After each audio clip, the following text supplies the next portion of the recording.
नमस्कार, हिंद टीवी में आपका स्वागत है। महाराष्ट्र में बवाल मचा हुआ है और उद्धव ठाकरे अब पूरी तरह से बैकफुट पर आ गए हैं।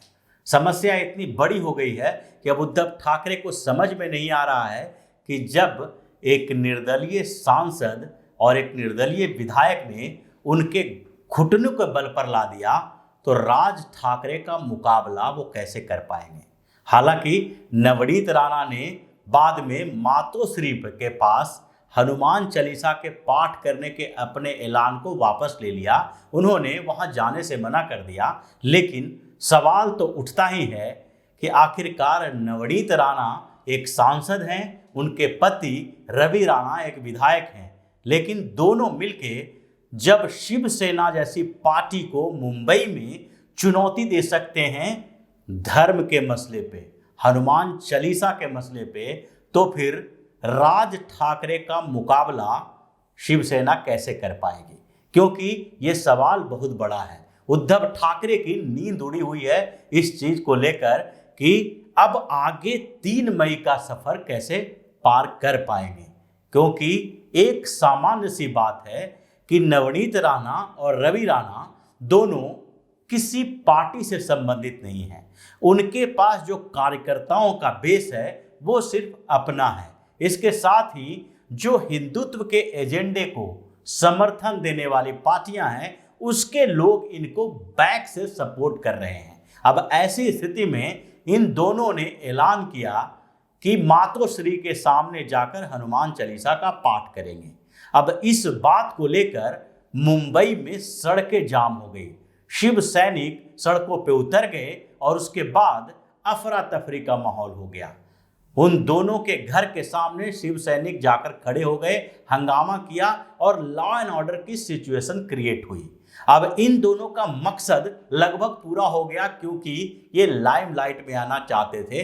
इनकी ना कोई पार्टी है, न कोई इतना बड़ा संगठन है जिसको वो आगे बढ़ा सकते हैं। इनका मकसद जो है इन दोनों का, वो किसी न किसी तरह से हिंदुत्व विचारधारा वाली पार्टियों के साथ जुड़ना, या तो वो राज ठाकरे के साथ जुड़ सकते हैं या फिर भारतीय जनता पार्टी के साथ भविष्य में जुड़ सकते हैं। ये संभावनाओं के साथ उन्होंने शुरू किया था और उनका मकसद पूरा हो गया।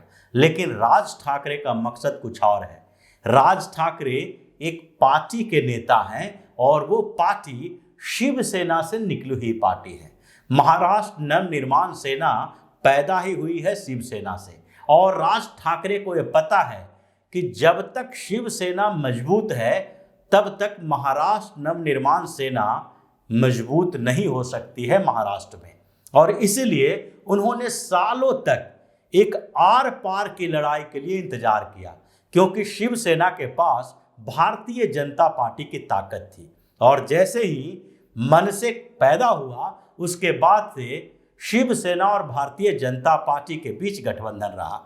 अब इस गठबंधन वाले दो पार्टियों के साथ मन से अकेले नहीं लड़ सकते थे, इसलिए राज ठाकरे सामान्य तरीके से मुंबई के आसपास के क्षेत्रों में सीमित रहे। मुंबई में यानी बीएमसी के चुनाव में वो जोर लगाते रहे। उनके 29 कारपोरेटर भी जीत के आए, बाद में वो भी कम हो गया और कई चुनावों में उन्हें हार का सामना करना पड़ा। विधानसभा चुनाव हो या लोकसभा चुनाव हो, उनकी कोई सफलता उन्हें नहीं मिली। मुंबई के अंदर भी लोकसभा और विधानसभा में उस तरह से सफलता नहीं मिली जैसे बीएमसी के चुनाव में मिलते हैं। लेकिन राज ठाकरे का मकसद सिर्फ और सिर्फ पार्टी को बनाए रखना नहीं है। वो भी इस उम्मीद के साथ ही आगे बढ़ रहे थे कि कभी मौका मिलेगा और वो अपनी पार्टी को शिवसेना के विकल्प के तौर पर पेश करेगी। और इसीलिए 2014 में उन्होंने ऐसा मौका देखा। 2014 में राज ठाकरे पहले बड़े नेताओं में से एक थे जिन्होंने प्रधानमंत्री के तौर पर नरेंद्र मोदी का जो भारतीय जनता पार्टी ने उम्मीदवार बनाई थी उनका समर्थन किया था। यानी भाजपा के बाहर के किसी पार्टी ने, वो हर मंच पर प्रधानमंत्री नरेंद्र मोदी की सराहना करते रहते थे। लेकिन स्थितियां उनके अनुकूल नहीं हुई, क्योंकि शिवसेना और भारतीय जनता पार्टी के साथ जो थोड़े मतभेद थे वो दूर हो गए और दोनों पार्टी एक साथ फिर से जुड़ गई। दोनों का गठबंधन हुआ और उसके बाद लगातार गठबंधन चलता रहा। इस बीच शिवसेना को कंपीट करने के लिए राज ठाकरे के पास इतने बड़े स्ट्रेंथ नहीं थे। और जब भारतीय जनता पार्टी और शिवसेना दोनों एक प्लेटफॉर्म पे आ जाते हैं तो उसकी ताकत दुगनी नहीं 4 गुनी हो जाती है। ऐसे स्थिति में राज ठाकरे अब आमने सामने की लड़ाई लड़ रहे हैं, क्योंकि उन्हें एक विकल्प मिला है भारतीय जनता पार्टी के तरफ से। और महाराष्ट्र में जो गतिविधियां बदली है वो भी इसी का एक संकेत है, क्योंकि जैसे ही सबसे पहले बीएमसी चुनाव की जब सुगबुगाहट शुरू हुई थी तो भारतीय जनता पार्टी के प्रदेश अध्यक्ष जो महाराष्ट्र के हैं चंद्रकांत पाटिल ने राज ठाकरे से मुलाकात की थी। उस समय सुगबुगाहट हुई कि राज ठाकरे और भारतीय जनता पार्टी के बीच एक गठबंधन की तरफ बढ़ रहा है, महाराष्ट्र की राजनीति में कुछ नया होने वाला है। उसके बाद हाल फिलहाल में भाजपा के एक वरिष्ठ नेता, महाराष्ट्र की राजनीति के एक कद्दावर नेता और केंद्रीय मंत्री नितिन गडकरी ने राज ठाकरे के साथ मुलाकात की। उन दोनों के बीच जो बात हुई उस बातचीत में लगभग ये तय हो गया कि भारतीय जनता पार्टी अब राज ठाकरे के साथ गठबंधन करने के मूड में है और राज ठाकरे को अब इस रणनीति के तहत आगे बढ़ना होगा। उसके बाद राज ठाकरे के तेवर पूरी तरह बदल गए और उन्होंने जो गौड़ी पड़वा के अवसर पर लोगों को संबोधित किया, वहीं से उन्होंने ऐलान करना शुरू कर दिया कि अब उद्धव ठाकरे की खैर नहीं। उन्होंने मस्जिद से लाउड स्पीकर हटाने का ऐलान किया, हनुमान चालीसा लाउड स्पीकर पढ़ने की बात की। उसके साथ ही प्रधानमंत्री नरेंद्र मोदी से अपील की कि जनसंख्या नियंत्रण को लेकर कानून लाया जाए, यूनिफॉर्म सिविल कोड लाया जाए और देश में तुष्टीकरण की राजनीति को खत्म किया जाए। अब ये स्थितियां जैसे पैदा हुई है उसमें तो ये साफ साफ दिख रहा है कि नवनीत राणा और रवि राणा की तरह राज ठाकरे बैकफुट पर आने वाले नहीं हैं। वो अपने ऐलान को वापस नहीं लेंगे और अब 3 मई का इंतजार करना होगा, क्योंकि उद्धव ठाकरे के सामने राज ठाकरे अब दीवार बनकर खड़े हैं और वो अलग अलग जगहों पर महाआरती और हनुमान चालीसा का पाठ करवाएंगे। और मन से और शिवसेना के जो कार्यकर्ता हैं उन दोनों के बीच के टकराव का खामियाजा भी उद्धव ठाकरे को ही भुगतना पड़ेगा।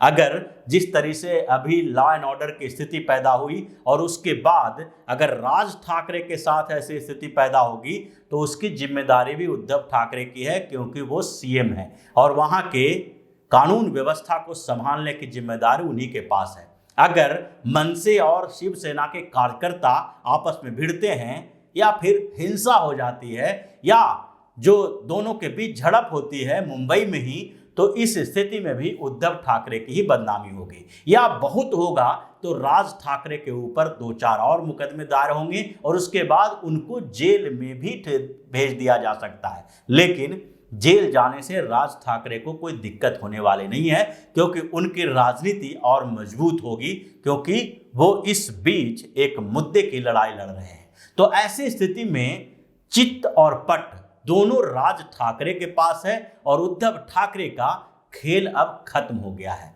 उद्धव ठाकरे के पास एक ही विकल्प बचता है कि वो सीएम की कुर्सी से इस्तीफा दे दें और उसके बाद एनसीपी और कांग्रेस को बाय बाय कह दें।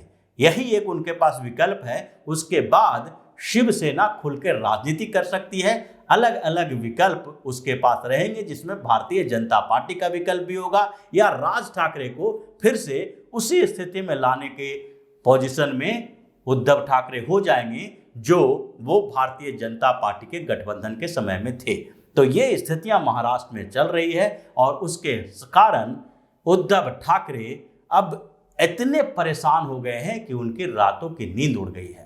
तो इसी तरह की खबरों के साथ फिर से हाजिर होंगे। तब तक के लिए बने रहिए हमारे साथ और देते रहिए हमें सहयोग, ताकि इसी तरह की खबर हम आपके लिए लाते रहें। धन्यवाद। अगर आपको हमारा वीडियो पसंद आया हो तो इसे लाइक करें, इस चैनल को सब्सक्राइब करें और हाँ, बेल आइकन भी दबाएं ताकि आप तक हमारे वीडियो की नोटिफिकेशन पहुंचते रहें। हमसे जुड़े रहने के लिए अपने सुझाव हमें कमेंट बॉक्स में देते रहें। हमें आपके सुझाव का इंतजार रहेगा। हमारे साथ जुड़ने के लिए धन्यवाद।